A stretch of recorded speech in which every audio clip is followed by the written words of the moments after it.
मुंबईतील प्रदूषणात मोठी वाढ झालेली आहे। या प्रदूषणामुळे मुंबई श्वसनाचे विकार हे वाढताना दिसतात। वृद्ध आणि लहान मुलांना यामुळे मोठा त्रास सहन करावा लागतोय। मुंबईमध्ये सध्या कुलाब्यामध्ये सर्वाधिक दूषित हवा आहे। त्यापाठोपाठ भायखळा, बीकेसी, कांदिवली, बोरिवली, शिवाजीनगर या भागात हवेचा निर्देशांक हा खालावलेला आहे। या सगळ्याविषयी अधिक माहिती घेण्याकरता थेट जाते आपले प्रतिनिधी चेतन ननावरे यांच्याकडे। चेतन, आपण पाहतोय सध्या मुंबईतलं प्रदूषण वाढताना पाहायला मिळत आहे। याचा त्रास केवळ वृद्ध आणि लहान मुलांनाच नाही, तर सकाळच्या सत्रात जे मॉर्निंग वॉक करता बाहेर पडत असतात त्यांना देखील त्रास होताना दिसतोय। तुलनेनं प्रमाण घटल्याचं दिसतंय मुंबईमध्ये। काय अपडेट आहेत या सगळ्या संदर्भात?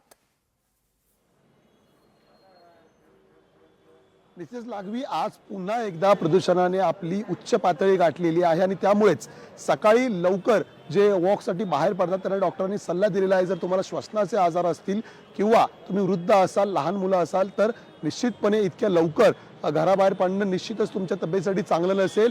कारण साधारणतः आत्ता जर पाहिलं तर भायखळा असेल, कुलाबा असेल किंवा बोरिवली असेल, बीकेसी असेल, या ठिकाणची जी हवेची पातळी आहे ती प्रचंड खराब झालेली आहे। आणि सर्वात महत्त्वाची बाब म्हणजे गेल्याच आठवड्यामध्ये मुंबई महानगरपालिकेने भायखळा आणि बोरिवलीमधील बांधकामांवरती सुद्धा आणि सर्व प्रकारच्या प्रकल्पांवरती बंदी घातलेली होती, त्यांच्या कामांना स्टे ऑर्डर दिलेली होती। मात्र 2 दिवसानंतर ज्या प्रकारे हवेची गुणवत्ता सुधारली, ही स्टे ऑर्डर मागे घेण्यात आली। मात्र आज पुन्हा एकदा कुठेतरी या हवेचा दर्जा खालावल्यामुळे, खराब झाल्यामुळे पुन्हा एकदा आता महापालिका अशा प्रकारच्या बांधकामांना स्थगिती देते का हे पाहणं महत्त्वाचं असेल। इतकंच नव्हे तर कुलाब्यामध्ये स्वतः नेव्हीच्या प्रकल्पाला मुंबई महानगरपालिकेने स्टे ऑर्डरची नोटीस बजावलेली होती आणि त्यामुळे आज पुन्हा एकदा कुलाबा, भायखळा आणि बोरिवलीमधील हवेचा दर्जा आहे तो प्रचंड खालावलेला आहे। त्यामुळे मुंबई महानगरपालिका फक्त आता नोटीस देऊन थांबते की काही ठोस उपाययोजना करते हे पाहणं महत्त्वाचं असेल। दुसरीकडे पर्यावरण मंत्री पंकजा मुंडे यांनी आढावा बैठक घेतलेली होती आणि ज्या तंदूर भट्ट्या आहेत, बेकरी आहेत, या संदर्भातून जे मोठ्या प्रमाणात प्रदूषण होतं ते रोखण्यासाठी उपाययोजना करण्याचे आदेश दिलेले होते। एक ॲपही तयार करण्यासाठी सांगितलेलं होतं। मात्र शासन कुठेतरी अद्यापही सातत्याने दरवर्षी हिवाळ्यामध्ये होणाऱ्या प्रदूषणाच्या वाढत्या गोष्टीकडे दुर्लक्ष करताना पाहायला मिळत आहे। तहान लागल्यावर विहीर खोदण्याचा हा प्रकार म्हणता येईल।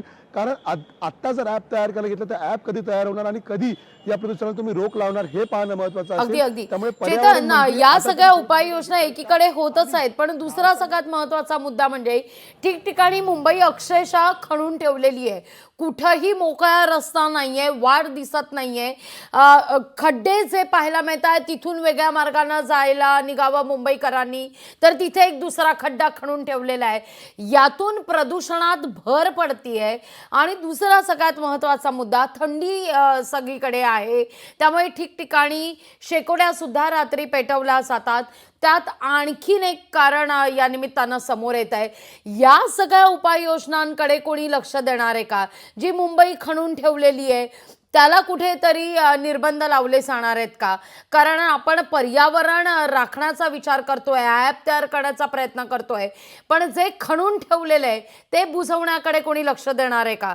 कारण त्याचा मुंबईकरांना अधिक मनस्ताप आहे। निश्चितच उच्च न्यायालयाने ज्या प्रकारचे ताशेरे 2 दिवसापूर्वी ओढलेले होते की तुम्हाला आता पर्यावरण हवं आहे की बांधकाम, यामध्ये तुम्हाला आता निवडण्याची वेळ आलेली आहे। अर्थातच पर्यावरणामध्ये तुमचा जीव असणार आहे। 2 महत्त्वाच्या गोष्टी आहेत की स्प्रिंकलर जे वापरायला सांगितलेले आहेत ते आजही रस्त्याची कामं असतील किंवा बांधकाम असतील या ठिकाणी संपूर्ण ठिकाणी वापरले जात नाही, म्हणून जी धूळ असते ती सर्व हवेमध्ये मिसळली जाते आणि प्रदूषणाची पातळी वाढत आहे। दुसरी महत्त्वाची गोष्ट, मुंबईतील सर्व रस्ते आहेत ते आता सिमेंटचे करण्याचं काम सुरू झालेलं आहे आणि त्यामुळेच मोठ्या प्रमाणात धुळीचं साम्राज्य मुंबईमध्ये पाहायला मिळतं।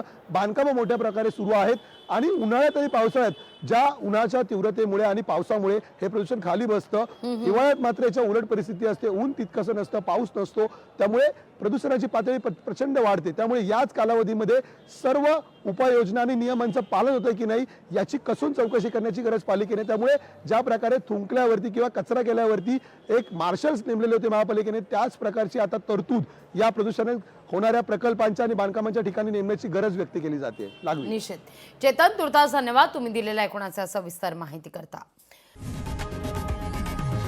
लोकशाही मराठी ऐका, पहा, जागरूक रहा।